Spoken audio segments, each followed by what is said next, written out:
ये बताएं कि ये जो अब महाराष्ट्र में जो घटनाक्रम चल रहा है, हम्म। ये घटनाक्रम जो है, ये बिहार के परिप्रेक्ष्य में हो रहा है या महाराष्ट्र में अपने परिप्रेक्ष्य में हो रहा है या बीएमसी के परिप्रेक्ष्य में हो रहा है? ये किस लिए बिल्कुल किया जा सही रहा है? बोला। क्योंकि मैंने तो उस पर मराठी में वीडियो भी बना दिया है जी। कि देवेंद्र ने राज ठाकरे को आगे करके बीजेपी के हाथ में बिहार के चुनाव के लिए हथियार थमा दिया। क्योंकि बीएमसी का चुनाव होगा कब होगा उसका अभी गारंटी नहीं, बीएमसी का, लेकिन बिहार का तो होने वाला है ना। और परसों मैंने वो वीडियो डाल दिया था और कल से वो ब्रजभूषण, निशिकांत दुबे वगैरह शुरू हो गए। अब हम्म। हालत ऐसी है कि राज के साथ उद्धव, उद्धव के साथ कांग्रेस, कांग्रेस को बिहार में जवाब देना पड़ेगा ना। बिहारियों को मार मार कर भगाने वाले से हाथ उधर मिलाते हो। हम्म। अब आप समझ लीजिए कि आज आज सुबह की बात है, राज ठाकरे ने अपने सब कार्यकर्ताओं को और नेताओं को फतवा निकाला है कि भाई यूटी पर अलायंस पर बात मत करो, उद्धव के साथ अलायंस नहीं हुई है। मराठी के आंदोलन के लिए हिंदी के विरोध में हम साथ मंच पर चढ़ गए, लेकिन इसका मतलब चुनाव के लिए हम साथ है ऐसा नहीं है। और इस पर खुद राज ठाकरे छोड़कर और कोई नेता बात नहीं करेगा। मतलब क्या है कि प्रकाश आंबेडकर और उद्धव ठाकरे की अलायंस हो गई थी, लेकिन लोकसभा विधानसभा दोनों चुनाव हो गया, अभी तक उसका सीट वोट का बंटवारा नहीं हुआ है।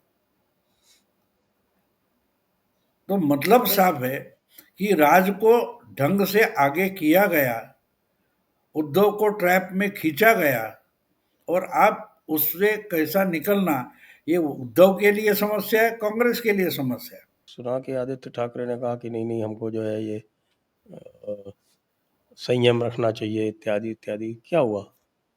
उद्धव को भी पता चल गया क्या कि फंस गए? नहीं, उद्धव को हमेशा, उद्धव का मतलब समझो आप, उद्धव ये हिंदी फिल्म का पुलिस है। वो अच्छा। हमेशा मौका वारदात पर देर से आते हैं। वो खुद को दुरुस्त करते बैठते हैं और बाद में बोलते कि देर से आए दुरुस्त आए। हम्म। तो उद्धव की बात यह है कि उस, देखो अभी, अगर आप उस दिन के जो भाषण है, मैंने हम्म। सुन रहा था, मैं दिल्ली में था लेकिन लगाकर सुन रहा था। राज ठाकरे ने जो चौखट थी मराठी हिंदी झगड़े की, उससे बाहर जाकर पॉलिटिकली एक सब्जेक्ट का भी उच्चार नहीं किया। हम्म। उन्होंने किसी भी उस वर्ली डोम जो जगह थी, उस जगह पर, वेन्यू पर, किसी भी पार्टी का झंडा तक नहीं था ना। ये दो लोग छोड़कर तीसरा कोई मंच पर था। तो उद्धव को यह समझना जरूरी था कि उस पर उन्हें उसका पूरा 99% भाषण एंटी बीजेपी है, एंटी मोदी है, एंटी अमित शाह है। मराठी मराठी के बारे में उद्धव बोला तक नहीं है। क्योंकि ये इसमें आके फंसेगा, ये मालूम था। अब मुझे एक बात आप मुझे बताइए। जी। आप बताइए, आप तो आईएएस रहे, आपने एडमिनिस्ट्रेशन में काम किया। जी। अब उद्धव ठाकरे 29 जून 2022 को मुख्यमंत्री पद से इस्तीफा देकर हट गए। 30 जून 22 को एकनाथ शिंदे और देवेंद्र का शपथ विधि हो गया।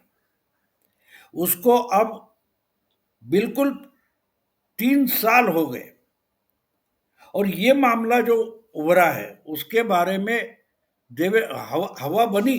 हवा बनने तक देवेंद्र फडणवीस चुप बैठे, और 7 दिन पहले बोलते हैं अरे ये तो पॉलिसी बनाई थी उद्धव ने। तो सवाल ये है कि उद्धव ने अगर पॉलिसी 3 साल पहले बनाई थी, तो उसका जीआर 3 साल बाद में किसने निकाला है? देवेंद्र सरकार ने निकाला है ना। तो जीआर निकालने वाले देवेंद्र, विड्रॉ करने वाले देवेंद्र। तो ये जीआर निकाला क्यों अगर वापस लेना था? अब ये जीआर निकालने से पहले एक पॉडकास्ट के इंटरव्यू में राज ठाकरे बोलता है कि हाँ हाँ हाँ, दोनों भाई इकट्ठा हो सकते हैं महाराष्ट्र के हित में। ये बात थी अप्रैल की, जी। जीआर जून में। ये हम्म। क्या, ये पूरा ट्रैप नहीं समझ रहे आप? हम्म। और उद्धव तो आ गया, और उद्धव ने उस दिन कमिट भी कर दिया अगर साथ आए तो साथ रहेंगे, और बीजेपी और मोदी अमित शाह को वगैरह बाहर कर देंगे। हम्म। लेकिन राज ठाकरे ने कहीं भी नहीं कहा कि हम चुनाव के लिए इकट्ठा हुए। और जो सारे के सारे मराठी पत्रकार मीडिया जोर जोर से नाच रहे थे पिछले 2 महीने से, सबसे ज्यादा भ्रमनिरास उनका हो गया, क्योंकि राज कुछ कमिट ही नहीं कर रहा है। मतलब साफ है, राज को आगे किया गया है, एक स्क्रिप्ट के तहत ये सब ड्रामा हुआ है। और ये छुटपुट मारने मारने की घटनाएं ये तो होती रहती, हर जगह होती रहती, कौन सी बड़ी बात है?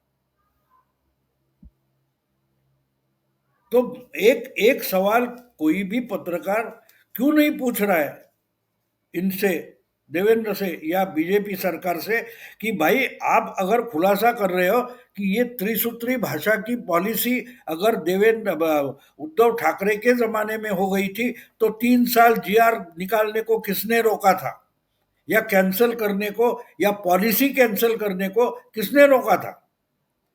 बीच में एक पूरा चीफ मिनिस्टर आकर निकल गया 2.5 साल के लिए, यूटी का दूसरा चीफ मिनिस्टर आ गया, फिर भी जिस पॉलिसी पर अमल नहीं हो रहा था वो अचानक से कहां से आ गई भाई?